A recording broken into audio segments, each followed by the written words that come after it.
Hey babes! Welcome back to MoonbaeCrochet. Today I'm here to provide you the long-awaited everything I crocheted in the month of April. Yes, I know we're already like a week and a half, 2 weeks into March. March?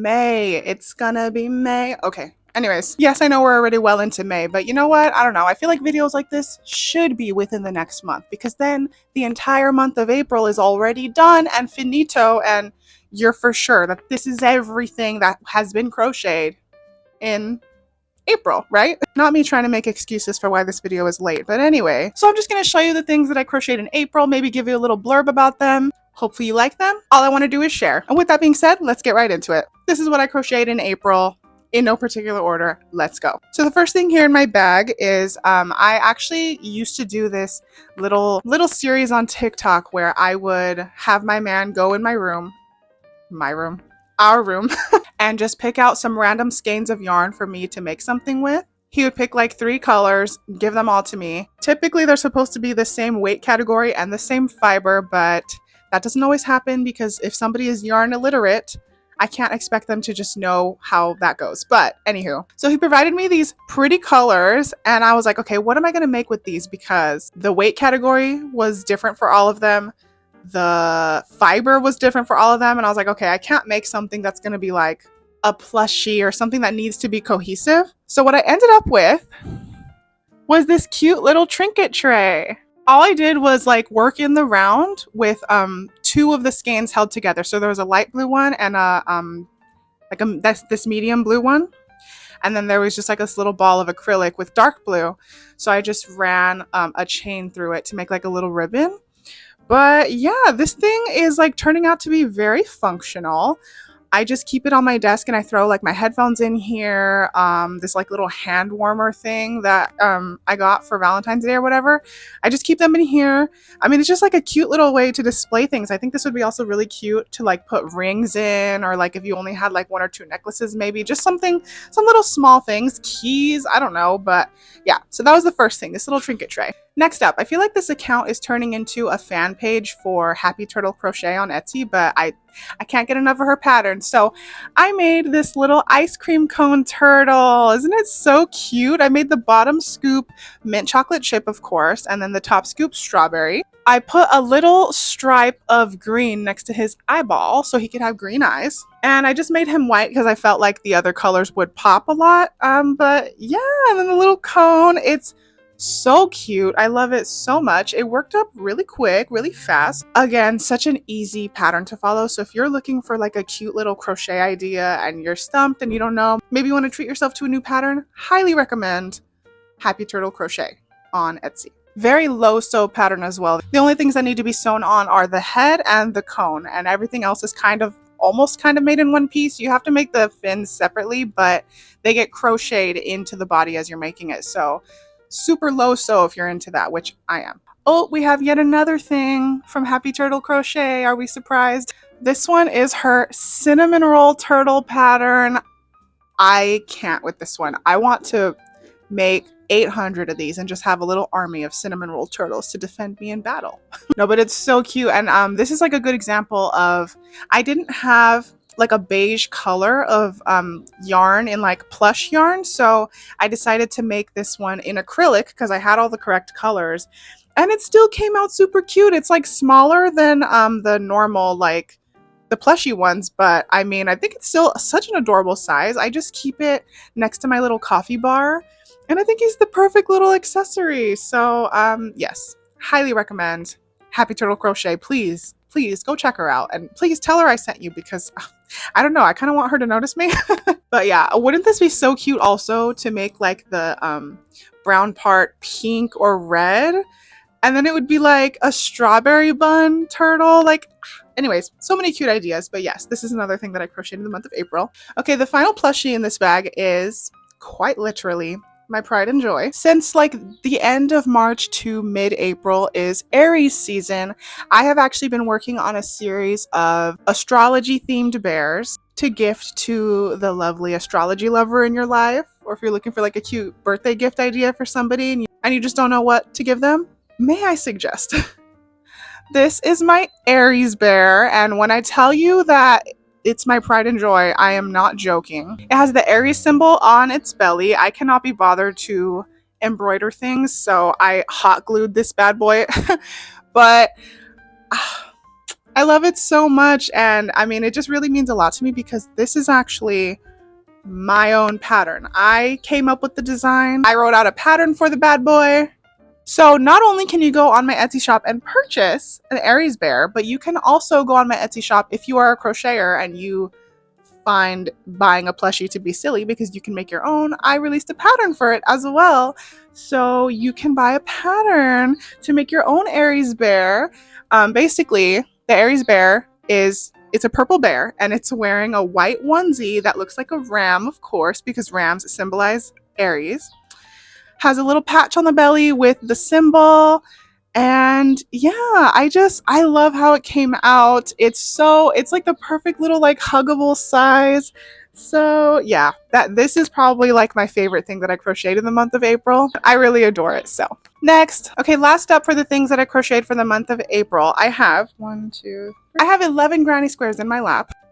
Here they all are. And I'm going to show you each one. I won't go too in depth because I plan on creating videos just about these squares and everything soon. But for a little backstory, I do this series on TikTok where I am rewatching all the Disney movies. And then after I watch the movie, I crochet a granny square based on that movie. And I just like sew on, I create appliques basically, and I sew them onto the square at just like symbols that kind of remind me of the movie. And yeah, I'm like truly adoring how this project is coming out. I don't know off the top of my head the years that these movies were made. A lot of them I do, but not particularly, and they kind of got all jumbled in my bag here, so I don't know if they are actually in order. That was the intention. I was going to show you them in order, but I really don't know if they're in order anymore, so I'm just going to show you all of them and whatever. We can figure it out later. Here are all the Disney granny squares that I made. Can you hear that bird? Because oh my god, it's so loud. This is what I get for literally coming outside. Anywho, here we go. First up, we have my Bambi square. I think it's so cute. I had to include the little deer head for Bambi, of course, and a little crown because he is the little prince.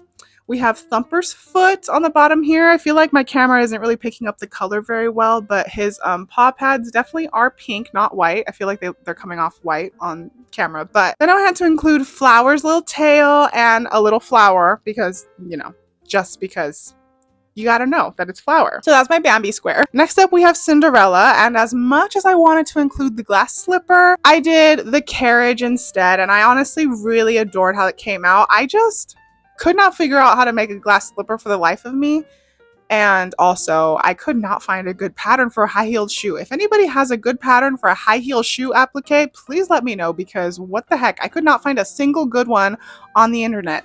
But yeah, so I just decided to freehand and make the little carriage, and I think it came out super cute. I think the colors really represent Cinderella, so no big deal. Next up, Alice in Wonderland. I think like this one really, to me, I know it's subtle, and I know I could have gone so many different ways with it, like Cheshire Cat, a teacup, the Mad Hatter, his hat, like something that says eat me or drink me or whatever. Like so many ways I could have gone with Alice, but this to me screams Alice. Like the card suits, and then just I think I nailed this color here for the base of the square to represent her outfit, and then I did a little white trim, of course, because that's her aesthetic. But yeah, so that's my Alice in Wonderland square. The backlash I was receiving for this one was honestly egregious, okay? But here is my Peter Pan square, and like people didn't like the fact that I went the Captain Hook route, or people were telling me like it's not recognizable as Peter Pan. Listen, it doesn't need to be recognizable to you. I know that it's Peter Pan, and that's all that matters to me. But I don't see why it isn't recognizable. First of all, the color of the square is perfectly his outfit, the outline, like to represent the little feather in his hat. And Captain Hook, he's too iconic. And honestly, Peter Pan is like my favorite ride at Disneyland, at least of like the little kiddie rides. And you get to ride in a little pirate ship, and they all have the little pirate flag. So honestly, I don't care if anybody else doesn't think it's recognizable. I know that it's Peter Pan, and that's all that matters is my project. Lady and the Tramp was the first one that was giving me issues, okay? I tried to make this square like a plaid, but that wasn't working out. So instead, I made a little plaid tablecloth and I made the little spaghetti with the meatballs. I think it came out so cute. So I decided to just make the square the color of Lady's collar, and then the outside to be like the license color. But yeah, I really, this is some people's favorite that I've made so far, and I think it's really cute. Next up, we have Sleeping Beauty. Okay, I had to do a two-tone square for this one because make it pink, make it blue, like that was like a whole iconic moment in that movie. And Maleficent's horns. I had to include Maleficent. Like, some of these movies, I just feel like the villain needs to be the centerpiece and not necessarily the main character because, I don't know, sorry, you just weren't iconic enough. But yeah, Maleficent had to get her moment in my project, and I just really love how this one came out. Somebody actually recently told me, I mean, they weren't saying it in a malicious way, but they basically were comparing all of my squares, and they just basically said like it wasn't really standing out or it wasn't as recognizable. I think the exact words they used were, I think Sleeping Beauty is letting you down. So I responded and I also said, with love, it's not letting me down. I don't know about anybody else's opinions, but I love that Sleeping Beauty square. It's one of my favorites. It was my favorite for a moment, but I've made so many squares since then that it's not my favorite anymore, but it's definitely still up there. I really love it. So I love it, and I feel like that's all that matters. Next up, we have my 101 Dalmatians square. This is like such an adorable one, I think. The little paw prints,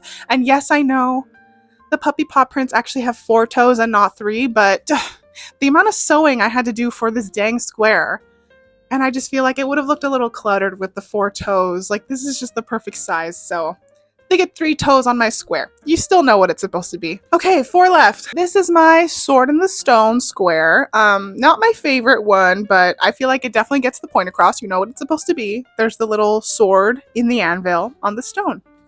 Also, not my favorite movie, so I don't know, but it had to be included because I'm including pretty much all of them. Pretty much all of them, okay? I'll get into that in a different video, but yeah. Next, we have my Jungle Book square. I feel like this one is super cute. I had to include Baloo. Oh, by the way, none of my characters on my squares are getting eyes. Some people on TikTok are having a problem with that. They're like, please add eyes. I'm like, no, I don't want eyes. I just kind of want the essence of the character. So they're getting noses, but not eyes. But here is my Jungle Book square. I did like a double color square here to represent those jungle vibes, and I did add an orange border to represent King Louie because he's so iconic too, but Baloo had to get his moment in the spotlight. And then I included some bananas because I had to include some of those tropical fruits. So here is my Robin Hood square. I know it looks like a D, but it is a bow and arrow. I feel like I could have made the tip of this a little pointier. I feel like when I hold it like this, you can get the point, but regardless, I did a 2-tone square for this one as well. I wanted one half to represent Robin Hood's outfit and the other half to represent Maid Marian's outfits. But yeah, I think this one came out really cute. Not my favorite, but still adorable. I just don't really like how Karen Simply Soft is a little thinner than normal yarn, so I feel like this one is kind of like resisting to like lay perfectly flat, and it's bugging me a little bit, but we're working through it. And lastly, my absolute favorite square that I've made so far, and the last thing in this video for things that I've crocheted in the month of April. Could you just die? This is my Aristocat square, and I am so, there's a piece of hair on it. What? I am so beyond in love with this square. Like, Aristocats was my favorite movie growing up. It's still one of my favorite movies as an adult, and I can't get over it. Look how cute it is. Like, oh my goodness. And it's the first one that has like these 3D details, but I didn't sew them like down to the edging because I don't want to have problems later when I connect all of the squares into like a big blanket. But, oh, it's my favorite. Love it, love it, love it. Okay, guys, well, that was everything I crocheted in the month of April 2024. Feel free to share with me in the comments things that you crocheted this month. And please give me suggestions in the comments for anything that you would like to see me crochet going forward, any patterns that you'd like me to test out and review. What was your favorite thing that I showed? And just any other ideas for things that you'd like to see on this channel. I thank you so much for being here. I appreciate you to no end. Thank you so much for the love and support, and I will see you next time.